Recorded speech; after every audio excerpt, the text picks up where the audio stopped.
now we have Andrey Lipattsev from Google itself. He will be talking about, well, whatever Google will be talking, it will be interesting for sure. Stay with us. Hi Andrey, how are you doing today?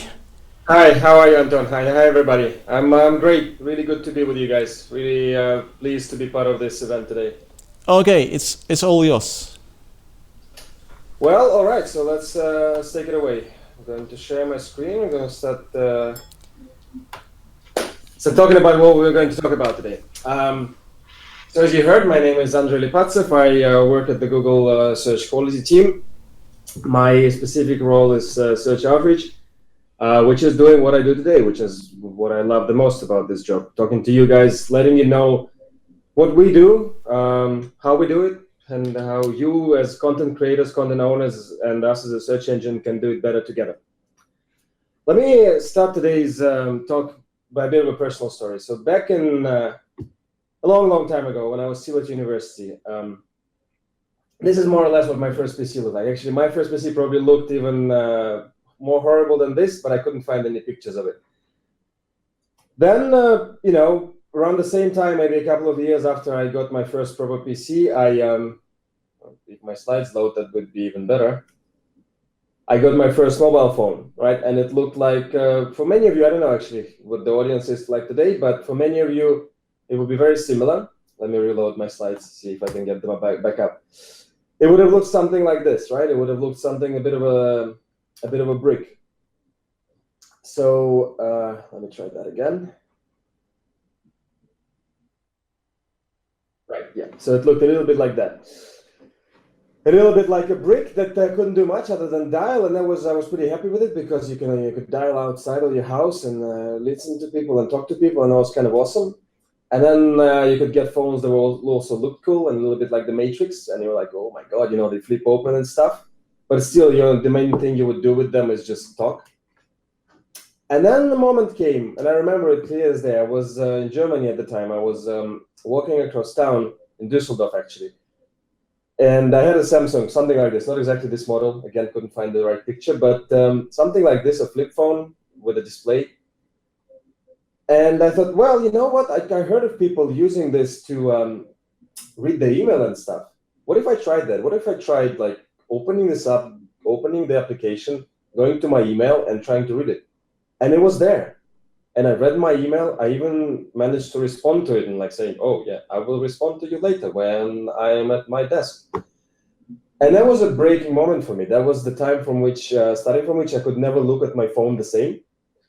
And that must have been about 10, 11 years ago, right about. Thing is, back in 1998, around about the time when Google took off and became big, people were happy with the 10 blue links in the results, and you could find most of the information that you were looking for. And that was the expectations. And the expectation between your experience on a mobile device and your experience on a desktop and on the internet were totally different sets of expectations. But then users grew more sophisticated, and they realized, that they want, for example, to find pictures on the internet. And they started to actually really better understand what they expect from this life and what's really important for them. And that cat videos are a lot more important than cat images, for example. So once those expectations and those experiences combined with the possibilities of being online on a mobile device, user expectations changed. And they changed dramatically and radically. They now expected to be able to find cat videos on their phones. Maybe not back in 2005, but back in 2010 for sure. And by 2015 and next year, pretty much all of our users expect that. You expect that. You people watching this right now, I wish I could see you, but how many of you are watching this on a mobile device? I bet there's a very large proportion of you who are. And there's a huge layer of users globally in developing countries, but not only, also in very, very well-developed countries, who've never had a desktop device. They've never had the desktop or a laptop experience. Their first experience of the internet is on a mobile device. Might be a tablet, it might be a mobile phone, but if some of you have younger children, how many of them have, for example, never seen a real magazine? How many of them, when they see a real book or a real magazine, try to do this with it? and swipe it to one side or the other, because the only experience with information right now is on the mobile device of some description. Google, as a company whose mission it is to organize the world's information and make it universally accessible and useful, had to keep up with this pace of change. Over the years, we've introduced a whole number of changes, a whole number of improvements to our search algorithm to keep up with the requirements that our users place on us. We've launched tons of innovative features, which sometimes were quite incremental, sometimes were quite revolutionary, but combined together over the past 10, 15 years have completely changed the user experience on Google search right now. 2015, by the end of the year, and we're quite happy to have been able to announce this a couple of months ago, has become the first year when, for Google, globally, mobile searches have exceeded desktop searches for the first time. We've talked about this before. It has happened in a few of the more developed countries over the 2014 and 15, but now we can actually say that everywhere across the world, when you put all of our searches together, more of them happen from a mobile device. And it's not a wake-up call for us because we've woken up to this a long time ago, but it's definitely a huge validation of the efforts that we've been investing in for the past couple of years, or maybe even longer, that this is where the internet is going. In fact, this is what the internet now is. You start with a smaller screen and with a smaller device, and then the fact that there are also other devices out there, such as personal computers, it's almost as an incidental fact, right? You have to take it into account, but not the other way around. 74% of UK consumers have a smartphone, as an example number. This number is similar or higher across the developing countries, and this number is just about the same wherever you look across the world globally, and it's growing. By 2020, Nielsen expects it to be at around 90%, so pretty much everybody will have a smartphone then in Western Europe. And I do not expect these numbers to be vastly different if you look across Eastern Europe. If you look into Southeast Asia, these numbers might be even larger. What's interesting in this context for people who provide content online, and especially for people who provide their business online, is that 40% of UK online sales took place on a smartphone or a tablet at the end of last year. Again, this number will grow. Again, this goes to show that some of the misconception and myth that we were hearing 2 or 3 years ago, that might have been true back then, but not even, I'm not too sure, about mobile phones being mainly for social experiences, being for social networks, being for things that are not commercializable, that are not directly relevant to businesses. It probably was not true back then. It definitely is not true right now. Businesses who work online, businesses who provide a service or a product online, and who do not do this, taking into account their mobile audience, are not likely to be able to continue to succeed in the next coming years. It is important to remember as well that users are not just shopping, right? Users are searching for information before they proceed to the purchase. Users are using all sorts of apps to make financial transactions with their banks and other financial systems. They use maps to navigate, to find where the nearest cafe is, where the nearest shop is, where the nearest barber is. This local navigation and the availability of business information in map environments has never been so important and crucial for smaller local businesses whom 5 or 6 years ago might have considered internet to be something of an exotic feature. Like a local baker would have thought, well, why do I need the internet for? People come to my shop to buy bread, and that's it. There's nothing I can do on the internet. Right now, people will only find your shop to buy bread or buy a cup of coffee if they can find you online. People read emails, and emails have become not simply a couple of lines of text that provide you with some data from your friends or from your employee or your clients. Emails are rich. I've just today booked my flight to a conference in Moscow at the end of November, and the email that I got from Lufthansa is marked up with structured data. So all of that information immediately enters my calendar. All of that information immediately enters my Google Now. And email is now a very rich media, allowing me to continue to stay in touch with the service provider over the entire course of my interaction. Don't forget that people, when making purchasing choices online, but also offline, and very importantly offline, be it like this, when the service is being provided directly to them, or in a shop where they're looking to purchase some sort of a physical good, they use mobile devices to look for advice. They will use social networks. They will use comparison services in real time as they're making the purchasing decision. And of course, they will also use information provided not just by their immediate friends and family, but also by the broader communities. What have we been doing about this specifically? Let's take a look back at what has happened over the last year and maybe take a quick peek into what's coming up over the next month in 2016. So some of you might have heard about Mobilegeddon. Well, I'm here to tell you that it actually didn't happen. What did happen was the mobile-friendly update. And there are some members of the industry who chose to hype it up a little bit and maybe darken the colors for dramatic purposes. But in fact, there was nothing dramatic or Gedonic about it. This was meant as a tool to both encourage and help content providers, business owners globally, to become able to be more accessible to their users on mobile devices through the channel of Google's organic search results. We made that update back in April. We announced it back in November 2014. We provided a lot of tools, a lot of documentation, tried to provide as much help as we could across the whole world through all of our channels, and then made the actual change in the results in April.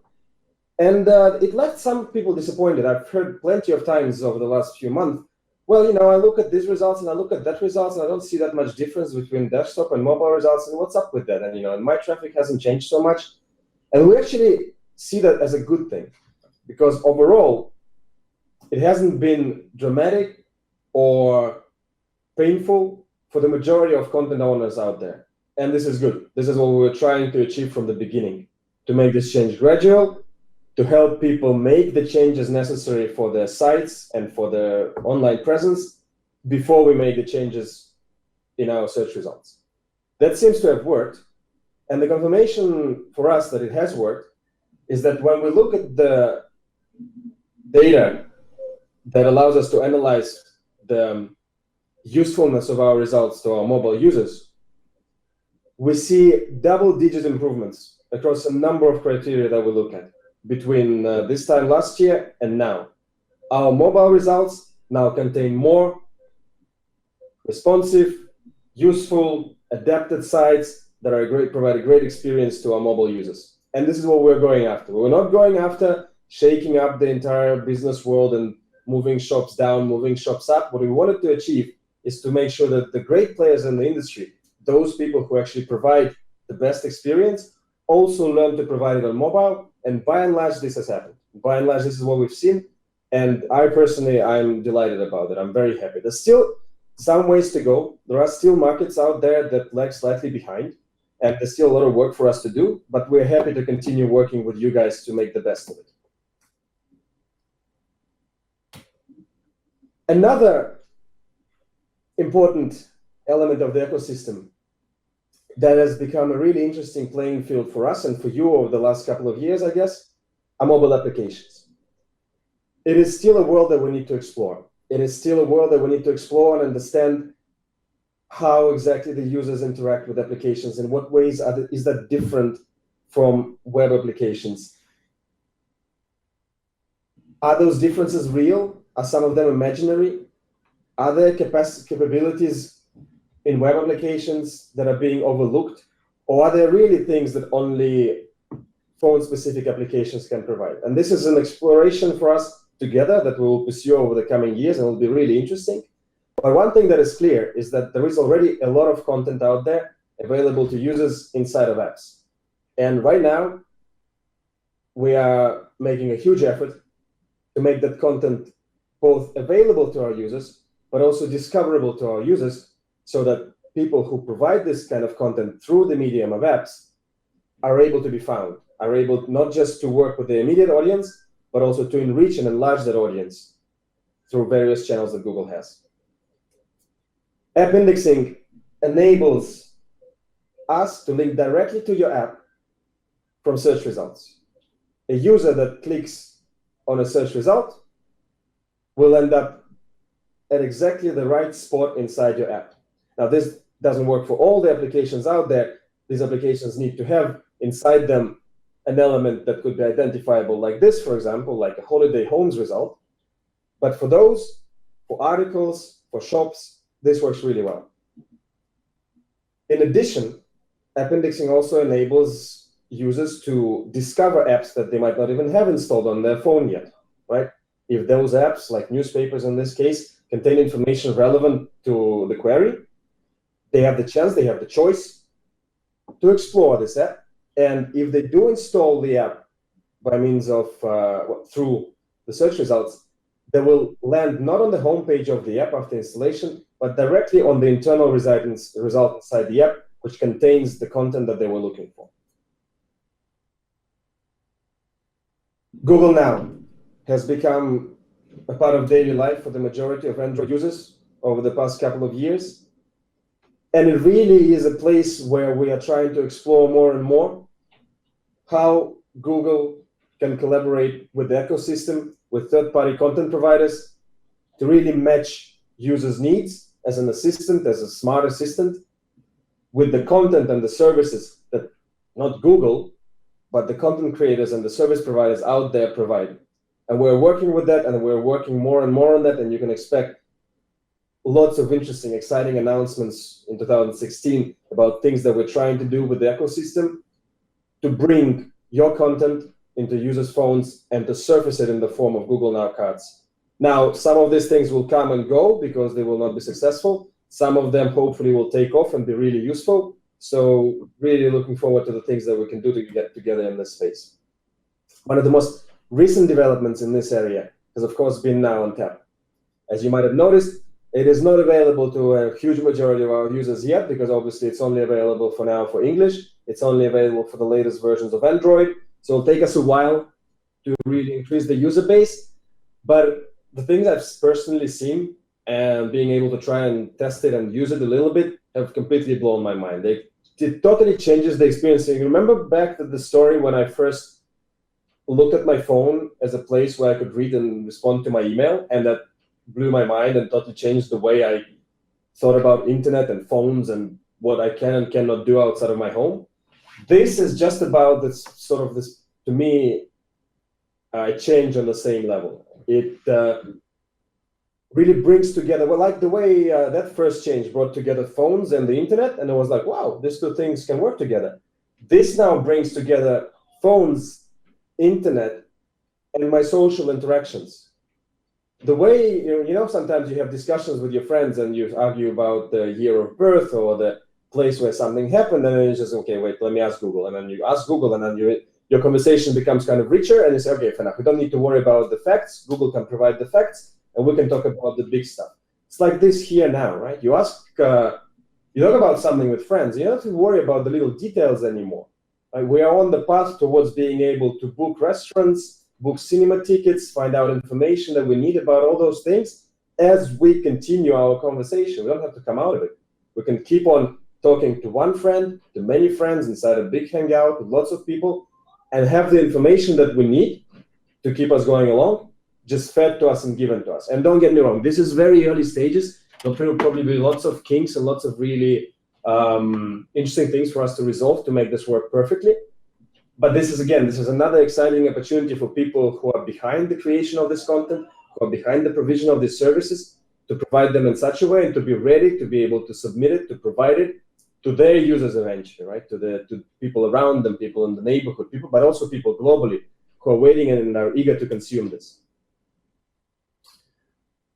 Finally, the thing that to me, as a specialist in search and somebody who's been working with webmasters and looking at queries and query results for a long time, is one of the most interesting shifts in the way we need to start looking at this space is probably voice search. we've been doing this for a while, right? And we've been talking about this for the past couple of years, and it is quite exciting. And things we've introduced there, the ability to recognize conversational patterns and sort of ask, what's the weather like in Dublin today? What about tomorrow? And so on. They've been around for a while, but now it's really taken off. Now, together with Now on Tap, together with the other environmental changes that are happening here, we're really starting to see that queries, the way we looked at them and analyzed them before, the long tail ones and the high frequency ones and all the rest of them, they don't mean the same anymore. People don't do search as they did before. And searches do not consist of strings of keywords anymore. Searches are now part of a history of contextual changes in the understanding of the environment by the user. Right? They use things like around there, or around here, or next to me. When you think about our usual approach to buy a fridge in Moscow, or buy a fridge in London, or buy a book in Dublin, the words like Dublin and Moscow and London are going to start disappearing from these conversations, because users expect their devices to know things like that, to know where they are, what they want, what they were talking about half an hour ago, most importantly, what they were doing half an hour ago and with whom. So that will be something, that will be a challenge that we need to be prepared for. And hopefully, obviously, there'll be a lot of other things coming in this space. The main thing for us to keep remembering, I think, in this context, is that we expect our business to grow. We expect our business to be able to grow only if the people with whom we work so closely as content providers also continue to grow. But that growth will come from mobile. That growth will come from the new spaces where information is provided in ways in which previously it was not available. And if you haven't started thinking about this strategy, if you haven't started thinking about your users and ways in which they want to reach you already, you need to start doing it now, because other people will and other people already are in all of those spaces. Don't forget that we have a bunch of resources for you that are aimed at helping you along in this changing space. We have developer search for you, the developer resources for content creators. We have the app indexing documentation and code recommendations for those of you who create apps and would like them to be indexed by Google and available in Google search results. And of course, we have all of our mobile-friendly documentation at gcode.mobile-friendly, including the mobile-friendly testing tool. Every 2 weeks, John Mueller and some of his colleagues in English provide office hours in English. We have office hours also in Japanese, monthly hangouts in Russian. Occasionally, we do them in other languages. So check out our resources, subscribe to our channels, stay informed, ask us the questions that you want to ask us, and hopefully we'll be able to try and help you. Thanks so much for being with us today, for listening to all of this. And if you have any questions, we'll be happy to try and answer them right now. Okay, thanks, Andrey, for the very interesting presentation. Obviously, everybody's looking or listening in this case what Google is to say. Whilst I have some small questions. We won't have time for it. I'll ask you a couple of general questions. Yeah, obviously it's not every day I can ask Google a question. First question: it's been noticed that there is a big difference in searches and Google in English and in other languages. So quality of searches in other languages, how should I put it? Well, not as great. You always a linguist specialist. You speak 5 languages or something like that. Your comment on it. Would this gap get bigger with the time? I think our goal, we recognize this gap, and we're working to close this gap. And there are 2 reasons for this gap. I would say 2 major reasons. One is the actual quality of the index in those languages, the availability of good quality content. I think a colleague of mine who's become quite famous for that quote Vladimir Lipattsev has mentioned this before, that the gap between the English internet and, for example, the Russian internet is something like 20 Wikipedias. When you look at, for example, the Arabic web space, while we have, I don't know the exact numbers right now at the top of my head, but we have something like 5 or 6% users globally speaking Arabic, whilst the amount of content available in Arabic globally is something like 1 or 2%, right? So there's another huge gap in there. And you see this picture across many languages. Hindi is another great example, where There's a huge base of users, not so much content. So that's the first problem. And what we're doing about that is we're trying to encourage content, first of all, moving online when it's already existing offline. So we're trying to help small businesses get online. We're trying to get non-governmental organizations to get online and so on. And second of all, we're trying to help people who are already online to make their content discoverable. For example, things like mobile friendly, right? We're trying to make sure that businesses and non-businesses who have stuff online actually convert it into a way that is more accessible to people in the way they expect it. That's number one. And then the other part is our own quality, of course. And what we see there is clearly a lot of our developments start in English. There's a huge user base there. There's a huge base for experimentation for Google to introduce new things, try them out, see how they work. And therefore, a lot of the innovation, a lot of the really interesting, exciting things, like, for example, Now on Tap, happen in English first. Right? And then we iron them out, we make sure that these changes are pitch perfect, and then we shift them to the other languages, hoping for them to catch up. This is an approach that has its ups and downs. It means that the other languages are sometimes a little bit behind.